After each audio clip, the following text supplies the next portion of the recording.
তাহলে আমাদের কাজ কি? এখানে অনেকে আমরা ভাবতে পারি যে সবকিছু যেহেতু লিখাই আছে তাহলে আমাদের কোনো চেষ্টা করা লাগবে না, তাই না? আসসালামু আলাইকুম রহমতুল্লাহ।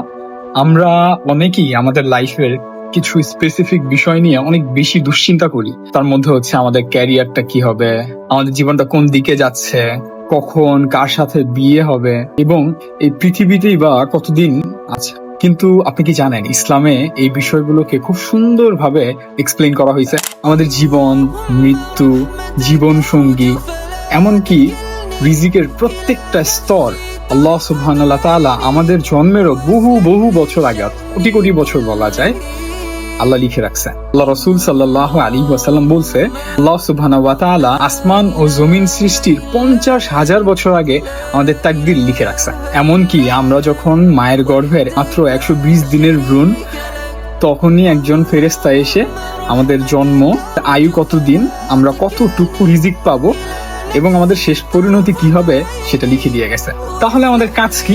এখানে অনেকে আমরা ভাবতে পারি যে সবকিছু যেহেতু লিখাই আছে তাহলে আমাদের কোনো চেষ্টা করা লাগবে না, তাই না? না, ইসলাম আসলে আমাদেরকে হাত গুটিয়ে বসে থাকা শিখায় নাই। তাহলে মূলত আমরা কি করতে পারি আমি বলতেছি। একজন প্র্যাকটিসিং মুসলিম হিসেবে প্রথম কাজ হচ্ছে আমাদের সঠিক উপায়ে চেষ্টা করতে হবে। অর্থাৎ ভালো জীবন সঙ্গীর জন্য কিংবা অনেক ভালো একটা ক্যারিয়ারের জন্য আমাদেরকে সর্বোচ্চ চেষ্টাটুকু করতে হবে। 2 নাম্বারটা খুব বেশি ইম্পর্টেন্ট। 2 নাম্বার হলো আমরা অনেক বেশি দোয়া করব। কারণ রাসূল সাল্লাল্লাহু আলাইহি ওয়াসাল্লাম বলছে, দোয়া ছাড়া এমন আর কিছু নাই যেটা কিনা তাকদীরকে পরিবর্তন করতে পারে। তাহলে দোয়া কিন্তু কম্পালসারি। 3 নাম্বার হচ্ছে আল্লাহ তাআলার উপর পরিপূর্ণ তাওয়াক্কুল রাখা।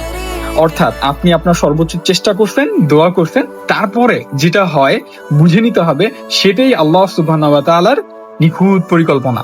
শেষে জাস্ট একটা কথা বলে শেষ করব, সেটা হচ্ছে যে ব্যক্তি জানে তার জীবনের প্রতিটা মোড় আল্লাহ সুবহানাহু ওয়া তাআলার নির্দেশে হচ্ছে, সে কখনো হতাশায় পড়বে না, প্রথমত। এবং দ্বিতীয়ত, যা সে পায়নি সেটা নিয়ে কখনো সে ভেঙে পড়বে না, এবং যা সে পেয়েছে সেটা নিয়ে কখনো অহংকারী হবে না। মনে রাখবেন, উপযুক্ত সময়ে সবচেয়ে সঠিক মানুষটি এবং সবচেয়ে সুন্দর ফয়সালাটি আমাদের সবার জীবনে আসবে, কারণ আমাদের জীবনের লেখক স্বয়ং আল্লাহ সুবহানাহু ওয়া তাআলা। দেখা হবে পরবর্তী কোনো ভিডিওতে। সে পর্যন্ত সবাই ভালো থাকেন।